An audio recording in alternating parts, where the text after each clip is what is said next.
people ask me, well, how do you come up with your recipes? I'm not sure, really. I don't know.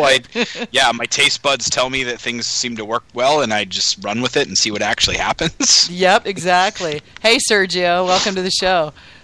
Hey, guys. Sergio, how are you? Good, Hey, Sergio. good. Yeah, Hey, how you doing? we got our dates crossed, and then when Sergio started talking about his Pyments, I'm like, ooh, mini panel. Oh, man. Yeah, sorry for the tardiness. When your wife gets hooked on that app called OfferUp and starts selling everything in the house, people show up at weird times. To pick shit up. That Let It Go app thing that they do the commercials for? Yeah, basically, yeah. Does it really work? Yeah, well, we just got rid of 3 coffee tables, yeah. So. Wow. I should do that. Yeah, there you go, AJ. You were talking about it's like, you can make some money, then you'll be able to get those things you wanted to get. That would be cool. All right, so what's going on? Everybody. Well, we're finding out while we were waiting for AJ to get back with some mead because the bottle she was trying to open broke. So we really didn't get any further than we should be drinking. And what are you drinking? I'm actually drinking a sample out of our fermenter. We took like one of our most popular meads, Midnight Jack, which is a sweet mellow made from blackberry, blackcurrant, black cherry, and black raspberry. Wow. And we decided to make a bone-dry version of it, aged on oak. So, tasting that, I'm drinking that right now that I brought a bottle home for myself. Yeah. That's a nice thing. You don't ever have to go to the wine shop. Unless you want to. Yeah, pretty much. I still buy a ton of mead everywhere. Oh, God, yeah, everywhere I go. That's research. Yeah. Oh, yeah. I can't quite It's pull also it a off tax as write-off. Yeah, I can't take it as a tax write-off, but that's okay. I'm going to take all the travel that I'm doing this summer as a tax write-off because got me, U.S. tour. Yeah. I can't quite do that yet myself. Maybe one of these days. Yeah, and I'm looking forward to being able to do it. Well, I mean, keep in mind, I'm not going off on some luxury cruise of the country. I'm getting in the RV. We're going to be working. One will be driving. The other will be clicking away on their computer in the passenger seat, And, I get to hit meaderies and stuff like that, but this is not a vacation. This is just moving while working, pretty much. Well, you'll enjoy all those stops at the gas station and pumping gas, right? Well, yeah, no, I'm going to let John pump all the gas. I think it's only fair. But, no. Yeah, there is that. But it's going to be really cool because I get to map out the route, and that means what I'm going to do is I'm going to pull up the Got Mead map, put in the meaderies that I've already got left to put in there, and then I'm going to let the mapping software show me where you are. And then I'm going to go, oh, look, if we go just 50 miles out of our way here in North Dakota, we can go to Prairie Rose. And then if we go up over here, and look who's near Montana, or look who's in Montana, it's... Shiny! Yeah, exactly. So it's going to be like this meandering. My husband's going to get so mad at me. But I'm letting him go to the plain graveyard, so he's really happy about that. And we get German food. So, it's all good. Sounds fabulous. Yeah. German Those food. might even convince my husband. Yeah.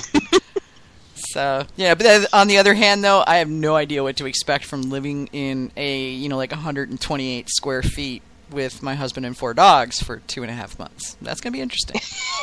Well, for sure where your relationship is by the end of that, eh? Yep. I'll either be I'm also married... thinking aromatic, perhaps. No, because this is an RV. This is like a tiny little apartment with wheels. I got a fireplace and a TV comes up out of the countertop. I got a stove and a fridge and a double sink and a bathroom with a shower and yeah, I even got an office. Wow. This place is nice. It's basically, other people buy beach houses. We basically hocked our souls for a rolling beach house. It's a very, very small rolling beach house, but it's nicely appointed. Yeah. So, yeah, you'll see, Sergio, because we're going to do the East Coast tour probably next year. So. All right, very cool. Yeah. Well, by then we'll probably be at our new location, too. Anyway. Yeah, that's right. You were moving. I thought I saw the pictures of the tanks going places. Yeah, well, I wish I was able to wait to receive those tanks until we moved, because now we're going to have to lay them back down and move them again. Oh, they were going into the old place. Oh, shoot. I thought that was your existing equipment going to the new place. Dude, I'm sorry. I mean, I'm glad you got new tanks, but, oh, man, moving sucks. Well, the funny story about those tanks is I ordered two 15-barrel tanks. And when we got them delivered, the back of the truck opened up, and we're looking at these tanks like we do with every other big piece of equipment. We're like, holy crap, this looks a lot bigger than we thought it was going to be. And then it took us 3 or 3.5 hours to get the tanks into the meadery. The next day, it took us almost, I don't even know how many hours to actually stand them up, especially the first one took a while because we have limited ceiling height. We literally had to raise the ceiling, the drop ceiling, which is about 14.5, 15 feet high, with a forklift just to be able to stand it up. And when we put them in place, we realized they're taking up a hell of a lot more space than we originally measured for. Oh, my God. And they ended up being 30-barrel tanks, not 15-barrel tanks. So they sent us the wrong ones. So I called up the supplier, and he explained to me, well, it's going to cost us $3,000 to ship them back to Cali, another $3,000 to ship you your actual tanks, and we want to reimburse you for all the hours you put in labor-wise. So you know what? Just keep them. Free upgrade. Yeah, that was $10,000 saved. God dang, that's nice. So you can either keep those or you can turn around and go, I got these great tanks. Oh, yeah, the first thing my brother said, we should sell them. Yeah, you can sell them on Let Go. Sergio, you can sell them on Let Go. There you go. Honey, you need to get rid of that. Well, here, let's take a picture of it. And then somebody pulls up in a Nissan Altima. Yeah. Or you put that on the roof, please? Yeah. No. What'll happen is John will pull up in that Jeep he was driving earlier to pick up 1,600 pounds of honey and say, go ahead, stuff it in the bag, Sergio. Just put a couple of skateboards on the bottom of it. Yeah, tie one of those red handkerchiefs to the end so people know you've got a giant tank sticking on the back of your truck. That's a killer good luck story, though. Yeah, it would be a great story. 30 extra barrels of capacity, and because it costs too much to send it back, it's sitting in your shop. The funniest part about the story was I wanted two 30-barrel tanks, but I went for 15s just because of budget-wise. Yeah. Well, it worked out. Certainly did. Now you got to fill them up. Yeah, that's right. Yep. In 2 more months, our session mead line is about to start up. Nice. Yeah, interesting. It's quite a popular product line at the moment. It wasn't about a year ago, or it wasn't as much about a year ago when I start kicking this idea around. And a year later, I'm slowly working on getting opening, and it seems like people have certainly woken up to the way it's going to fit into a successful business, which I love to hear, because I think it's going to be a big thing for all of us in the next few years. Yeah, I think so. I mean, there's 2 reasons why we decided to go the session mead route. We've done some here and there on the side. We released one that actually Vicky was talking to me about today, asking me if I'm making again the pepino, the cucumber. Orange. Oh my God, that's so good. But there's 2 reasons. The first one was when we started going to beer fests around here in New Jersey. What happened was, a keg of beer is one thing, but a keg of 14% alcohol made from honey, nobody wanted to pay the bill, basically, after the festivals were over. So we would stop getting invited to the beer fest, even though every beer fest we would get to, we would kick a good 3 barrels of mead. And there was always a line that people coming back constantly, but they just don't want to pay the price compared to what they were paying for beer. So then I pitched the idea to our New York and Jersey distributors as to, if we actually went with a session mead line, would they be interested in also carrying that? And they literally went apeshit. They were like, hell yeah. Yeah, because they're like, when were you going to start doing that? I mean, my God, about damn time. Yeah, so between those 2 things, I said, you know what? We like going to beer fest. We're friends with all the Jersey brewers. I'm good friends with a lot of the brewery owners, and we like doing the beer fest. It helps us get our name out there, and this is going to be another way for us to continue to be able to do that. New Jersey's home, actually, the largest craft beer, conference or festival in the country, the Atlantic City Beer and Music Festival. It's insane how many people go there. I think it was a good 28,000 people, I believe, and it keeps growing every year still. Wow. And we've been disinvited, basically, very politely disinvited, but they just said there's no way we can afford to keep paying those prices for kegs. Wow. Yeah, I mean, it's too bad that there's a line. It's obviously it's paying for itself in people seeing the diversity of the product there and being excited about you. Obviously, it's certainly a great brand awareness from Melovino. But yeah, I mean, at the end of the day, I mean, I'm not looking at doing a lot of kegs of high ABV dessert meat into distribution, because I just have a sense that they're not going to. Yeah, people are doing it, but the problem is I don't think they move that fast. I was just gonna say, that's a slow mover. You want to keg your session meads and your your off dries and stuff like that. But I mean, not that I don't love a high ABV dessert meat, I do, but I would never keg it.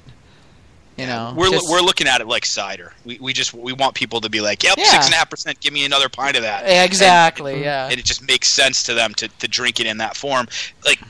Especially, again, gluten-free. That person has that option. The guy next to him has beer because they can drink it. They have what they can drink in the same form. They're consuming at the same rate. We're just thinking about people want to come to the tasting room and sit down and play a game all day. I mean, it's sort of a pub. Come play, hang out. You're not going to sit there and sip on 15, 16% ABV mead because you're going to fall asleep. Yeah. Yeah, not to mention your legs won't work when you wake up.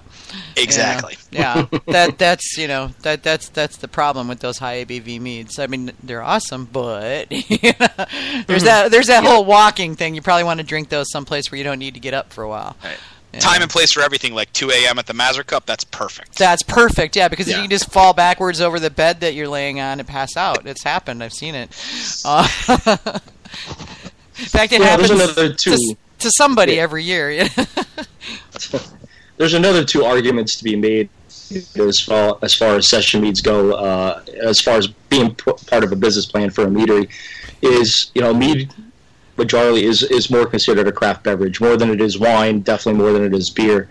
But the craft beer enthusiasts are definitely into mead, and we got a lot of craft beer guys coming in, and women coming into the meadery, and they're all about it. But if we had a whole other line of session meads for them, it's just basically creating a whole new product line to market towards the same exact clientele that you have. Now you're just you're giving them more of what they want, more diversity, and then at the end, on the other end of the story is it's like that saying goes, it takes a lot of great beer to make great wine, because if you drink wine all day, you're not going to get much done. So if we have session meads around, we'll be drinking a lot more mead than we do beer, because we mainly drink beer at the meadery just because all our stuff is 13-14% alcohol. We can't be drinking our own supply all day. Yeah. Well, and it also dulls your perceptions for making sure that it's what you want it to be, if that's all you ever drink. Yeah. Yep. And the cash cycle and turnaround on session meads, because they're fermented to package much quicker. Oh yeah, certainly a great proposition. If the public wants it and you can turn around on it quickly, cash in hand. Well, it really, I mean, and for those of you out there listening going, I thought she said they were going to talk about Pyments. We're getting there. We really are. We took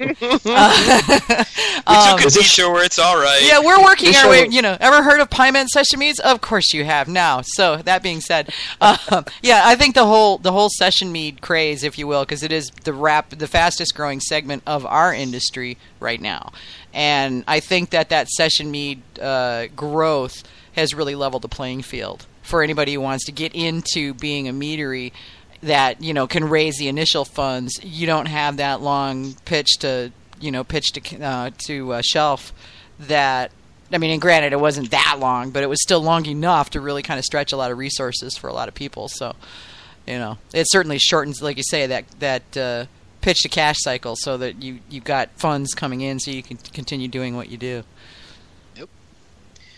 I will say though, several of our popular session meads and our piloting and kind of consumer testing have actually been Pyment session meads. There you Was go. one of